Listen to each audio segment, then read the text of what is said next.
राजधानी शिमला के कालीवाड़ी मंदिर के निकट रेन शेल्टर में दृष्टिहीन जन संगठन के बैनर तले पदाधिकारियों का अपनी मांगों को लेकर अनिश्चितकालीन धरना लगातार जारी है। दृष्टिहीन जन संगठन के सदस्यों ने बताया कि सरकार की ओर से मात्र उन्हें आश्वासन ही मिल रहे हैं, जबकि सरकार कोई ठोस फैसला नहीं ले रही है। उन्होंने कहा कि कोटे में खामियों को दूर करने और कोटे के तहत नौकरियों का डाटा इकट्ठा कर एक साथ दृष्टिहीनों को नौकरी दी जाए, जिसके लिए सरकार रोजगार मेला लगाए। उन्होंने कहा कि दृष्टिहीनों के लिए बनाए गए विशेष स्कूलों में दृष्टिहीन लोग बेहद मुश्किलों के बाद अपनी पढ़ाई पूरी कर पाते हैं, बावजूद इसके इन्हें नौकरियों के लिए भी दर दर भटकना पड़ता है। डिस्टिंग सिंह जो था हमारा, वो मतलब उन्होंने धरना सर छोड़ दिया। अब हम दूसरे बैनर के नीचे धरना कर रहे हैं सर। बीपीए जी, ब्लाइंड एसोसिएशन के बैनर तले धरना कर रहे हैं जी। धरना जी हमारा वही है जो बेरोजगार को लेके, जो बैकलॉग सरकार के पास हमारा जितना भी 1995 से लेकर अभी तक बचता है उसी को लेके है, ताकि धरना करने से ये है जी, जो भी बैकलॉग का हमारा कोटा है सबको एक भर्ती मेले के लिए लड़ाई हम लड़ रहे हैं। एक छत के नीचे सरकार भर्ती मेला लगाए ताकि हमें हमारे सारे अधिकार मिल पाए। आज 40 से 47 दिन हो चुके जी, सरकार हमें आश्वासन पे आश्वासन देती है। अब पता नहीं है आश्वासन झूठे है सच्चे है, मालूम नहीं सर। इतने कड़ाके का मौसम है, फिर भी हम अपने अधिकारों के लिए यहीं डटे हैं।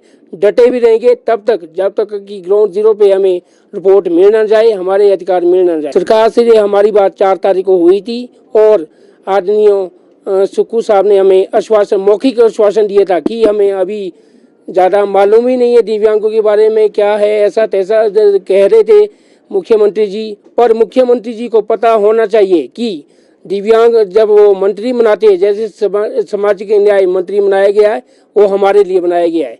जितने भी वेलफेयर के थ्रू हमारा काम होता है वो भी हमारी सुध नहीं लेते हैं।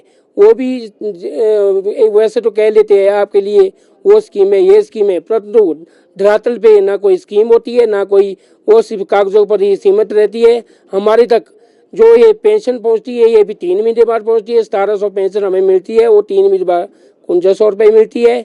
और सरकार ने जो हमें पिछली सरकार पूर्व सरकार जयराम ठाकुर जी ने हमें एक सारा पेंशन लगाई थी, उसे भी सरकार सुक्खू सरकार ये कहती है कि ये भी बंद करनी पड़ेगी क्योंकि हमारे पास बजट नहीं है। और जिसको एक पेंशन मिलती है वो एक पेंशन के अधीन ही उनको रखा जाएगा। आप खुद ही आइडिया लगा सकते हैं, महंगाई का ज़माना है, 1700 से कुछ नहीं होने वाला है।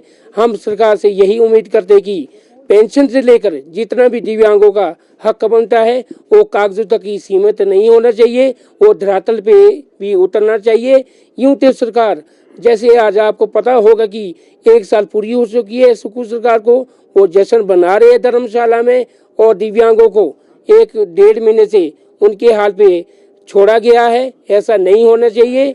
हम चाहते हैं कि हमारे सभी अधिकार हमें मिल पाए।